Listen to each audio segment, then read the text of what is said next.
Welcome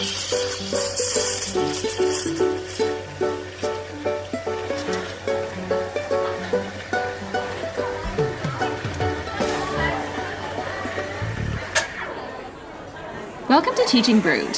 Today we're going to talk about devices in your classroom and some tricks and tips of how to manage those to maintain your sanity. So, there's really three kind of things we're going to talk about here. We're going to talk about situations where you're one-to-one, where you have a constant access, typically in your classroom, to a device. Whether it's an iPad, whether it's a laptop, something like that. Then we're going to talk about a situation which is more, I guess you'd call it more 2-to-1 or laptop cart situation. Something like that that's shared amongst many classrooms, so many kids would be using the same device. And then we're going to talk about the commonalities between the setups and management of those systems. A one-to-one situation, you'll typically have a cart or a large box or bin or shelving unit with your laptops in them. Or it could be that you're in a middle school and your kids just bring the laptops in with them, or the device if they're an iPad school. Yeah, so they would have them with them at all times.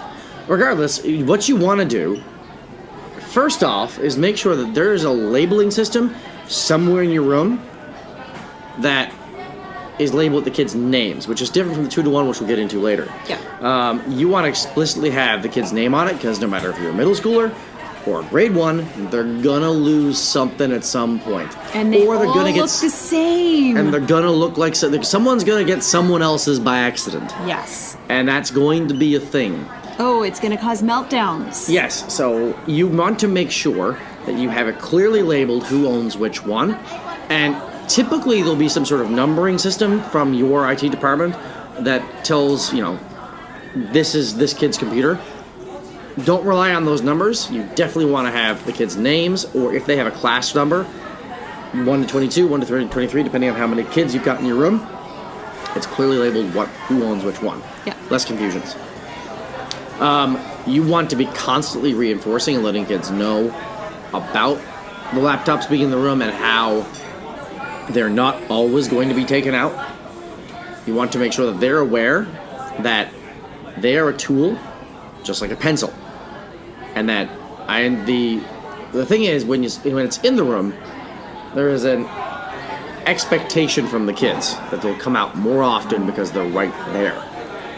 But you have to remember that they need to be reinforced with the idea that it's a tool, it's something that doesn't always have to come out. And we understand that, especially in middle school where they carry them around, if you're in that sort of situation, they may feel like they should always take them out.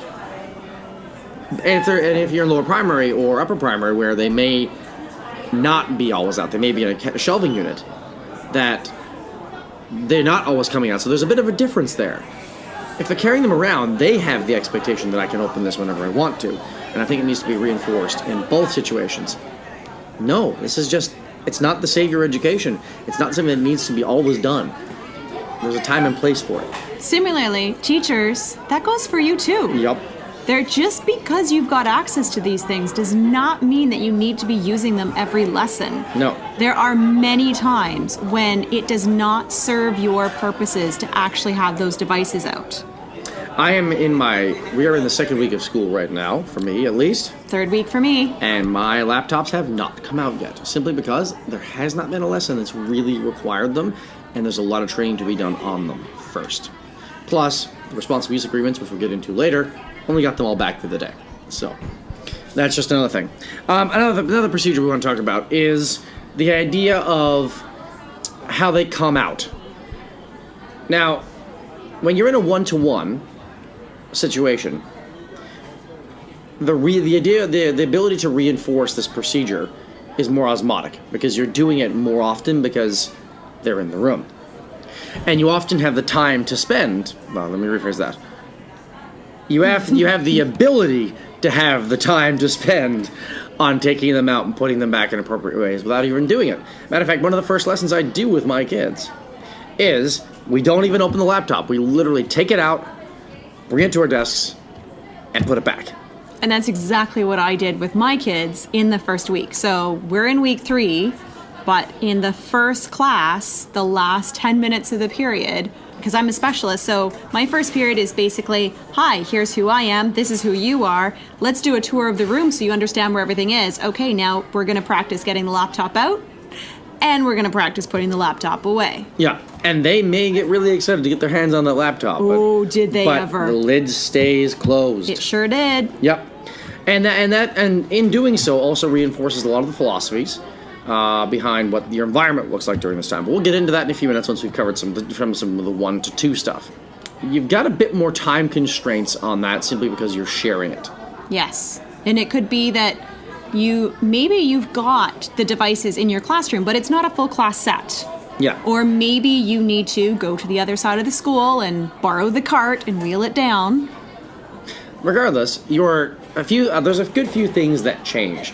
For one thing, you might have a different labeling system. It might be more like a rotation of numbers, or it might be a color label system instead of the students' names, because they're responding. You don't want to cover the top of the laptop with every kid's name who's using it, because that could be 600 kids. Yeah, and you also want to make sure that they're aware of a consistency.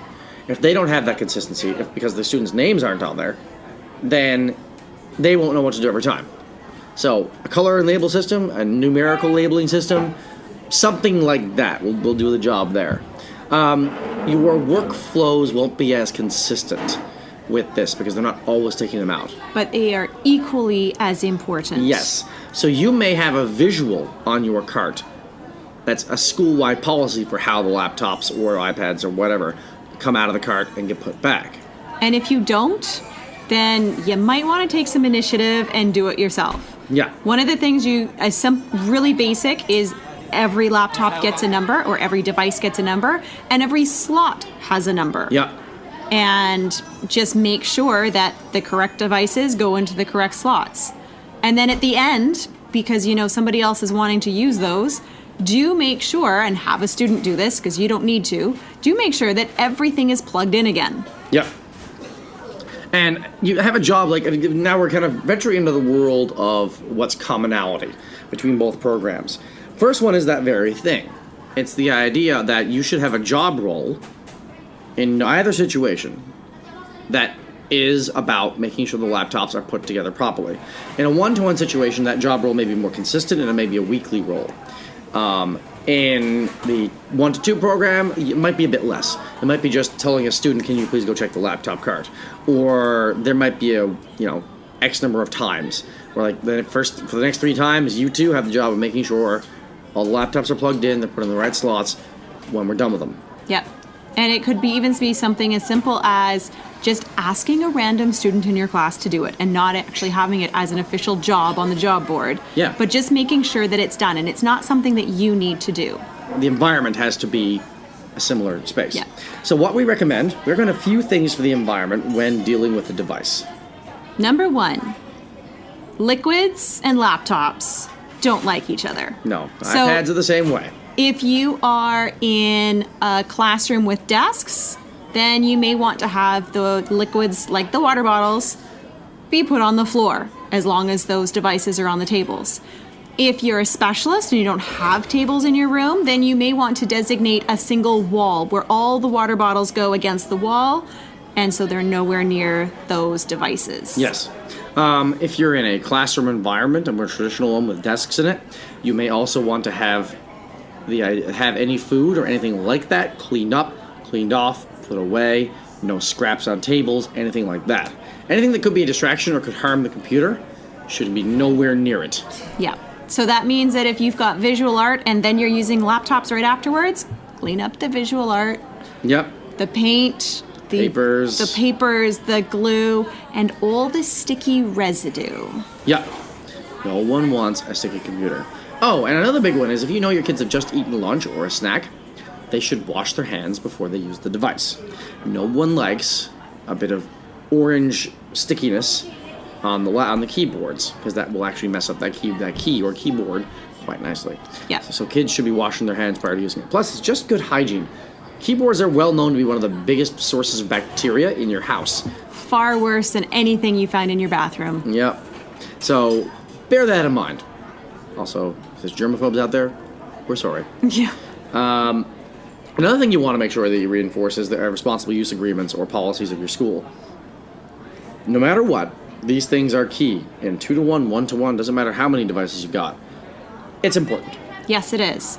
And things like that cover everything from what happens when they do something naughty on the internet, right through to how they should be walking with that device in their hands. Yeah. And then within the classroom, if you are not in a one-to-one situation, well, you want to think about how are the kids going to be sharing those devices? Because sometimes, for instance, they're working on typing something out. Well, is it one person doing all the typing? Are they doing a sentence each? How is that going to be shared so that it doesn't become World War III? Yeah.